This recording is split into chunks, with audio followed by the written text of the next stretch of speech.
Whenever there's intense moments or great moments in anime, they become the most iconic, or I guess you could say the face or the most important scene of that franchise. For Dragon Ball is probably when Goku becomes a Super Saiyan. For Bleach, has to be when Ichigo uses his Bankai for the first time. And then Naruto, I don't know, Naruto was a little bit hard, but I'd say probably when Sasuke said that he lost to Naruto when they had that final fight. And then when you look at One Piece has a lot of great moments, so it's really hard to say what is the most iconic. I mean, there's Sanji versus Luffy, there's I Want to Live, the Going Marriage Farewell, Ace's death, etc. Where I'll probably do to end the year, I might do my top 10 One Piece moments. I don't know, I haven't done that video on this channel yet, so I was thinking about it, but I'll probably do it. But I'd say the most iconic scene in One Piece has to be Nothing Happened. In that moment, Luffy, he's on the end of his ropes. He's about to get taken by Kuma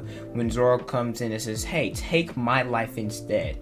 Luffy will become the king of the pirates, so please take mine. I will become the world's strongest swordsman, so you will want my head." And then he takes Luffy's pain. Then Zoro is found out by Sanji and he's bleeding all over. He says, "What happens? Bleeding out? Nothing happened." And then we go and cut and move on like, well, nothing happened. And one thing I love about Wano is that I think Thriller Bark is an underrated arc, and I feel like Wano has the aspects of Thriller Bark in it. It's kind of like a parallel. There's two major people. We had Kuma and Moria. Now we have Big Mom and Kaido.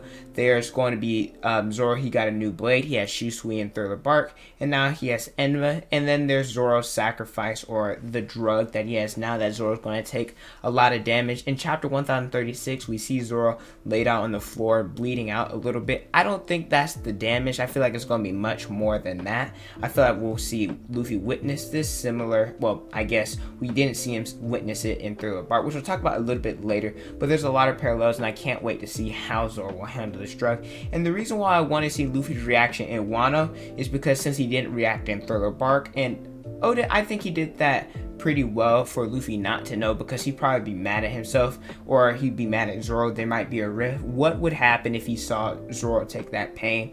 I feel like Luffy would have burdened it on himself. What would their development be? How would they be as captain and vice captain? Because the only people who saw it were Brook, Sanji, and Nico Robin. So I'm very intrigued on what would have happened.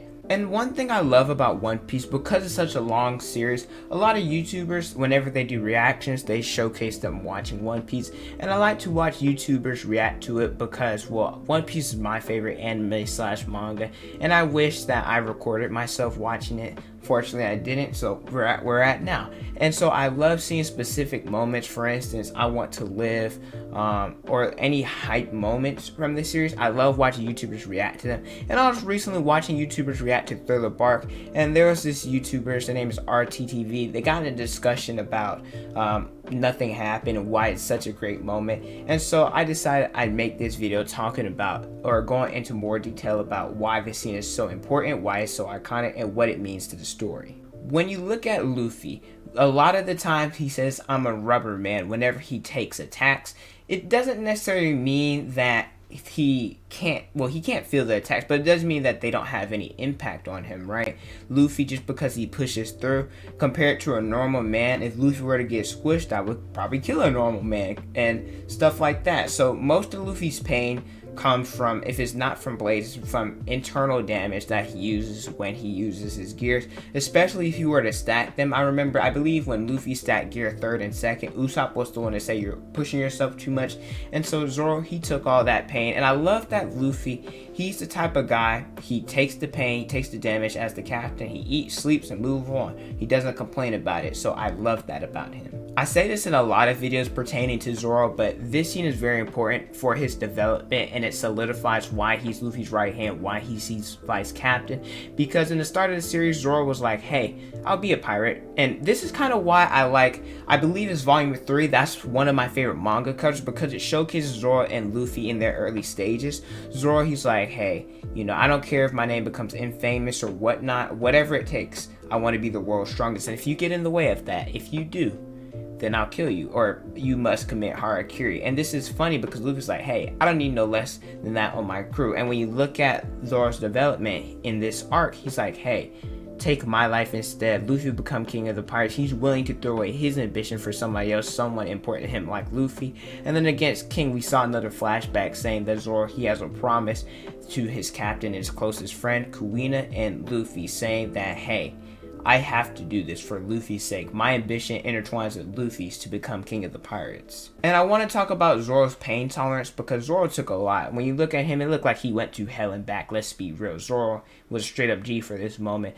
One of my favorite things is Zoro, he had that interaction with, I believe, Hachi after Mihawk. He said something along the lines of, if a normal man would pass out from this fight, I shall not fall, or if a normal man dies, I shall not die. So I love that interaction because nobody could take this pain but Zoro. And speaking of his pain tolerance with the Straw Hats going against Oars, we saw multiple times Frankie, Brook, and others, after one shot, they were down for the count. Now, I don't know if this was in the manga or the anime was just doing its pacing thing, extending the fight. But in the anime version, Zoro, he took multiple shots from Oars, and he still was the one fighting compared to the others when they were out after one hit. And after his fight with Ryuma against Oars, and he fought Kuma really tired, he was able to dodge some of Kuma's attacks, was able to move decently fast. He was able to scar and cut Kuma a little bit. I don't know if he was iron or if it's steel, but he was able to give him a scar on the shoulder. So I'm starting to think a little bit that we overrate Kuma in terms of strength. But Zoro, he didn't do this for pride, for recognition, to be the best, right? He didn't do this to put him above Luffy or put him in higher standards to Luffy. No, he just did that because he loves and wants to protect his captain. And I do think that Sanji, I feel like him coming in saying that he'll be the most dangerous, take his life instead, find another cook, whatever, I think that was a little bit unnecessary because we know that all of them are loyal to each other and all of them are especially loyal to Luffy. And so we already saw that scene when Kuma gave them the choice to, hey, either let your captain go or perish, and they all said not a chance. So I didn't think it was necessary for Sanji to come in because Sanji, he already has great moments whenever he's off on his own. Mr. One, that scene with Enel, I needed a light, or something along those lines. Sanji has already had those moments, so I don't think he needs that. And it showcased, well, Zoro, he's already always has and always will be stronger than Sanji. Like, I don't think Sanji, he could not take that damage, could not take that pain, only Zoro could. But I will say maybe Oda did this just to showcase, no matter what, the fact that even though Zoro and Sanji, they bicker like little kids all the time, that they have each other's back, and that Sanji didn't want Zoro to go out because Sanji showed utmost concern and was like, what the heck happened here after the moment happened. And in Wano, we see something like this again when Sanji stuck the transponder cell into Zoro's belly band, and they were talking about, hey, Sanji, if he changes, Zoro, you have to kill me. And Zoro was like, alright, I'll do it, so make sure you survive this battle. So it kind of shows their love-hate relationship, and when it comes down to nitty-gritty, that they truly do care about each other. But one thing I want to clarify, I don't know if this is like people just joking or the community just saying something. A lot of times the community goes around and says random stuff, just like they'll say Oda stated this or Oda stated that. I think before I say what I'm about to say, the biggest one probably has to be Garp was the strongest Marine at Marineford, which is why I hate whenever somebody says Oda says, I'll look at him, I'll be like, show me the Carfax, because I don't understand why people try to put words in Oda's mouth, which is why whenever I make my videos, I either show the manga panel, the SBS, the Viver card, or an interview or something along those lines so that you guys know what I'm saying is true. So I hate that. And a lot of people say, oh, well, Oda said that Zoro died and because he got lost, he came back to his body. Like, no, that's not a thing. I don't know why people say that. But to conclude, this moment, nothing happened. It was very significant for Zoro's development, for him and Luffy's relationship and what they mean to each other. It was great, and I love this moment. It is probably the most iconic scene in One Piece, and if you don't believe it's the most iconic, let me know what scene you think is. But thank you guys so much for watching. Don't forget to like, comment, and subscribe. Also hit the notification bell so you guys never miss out on a new video from my Instagram, Twitter, Snapchat, and TikTok is on the screen and in the description below. Thank you guys so much for watching, and don't forget to unleash your potential.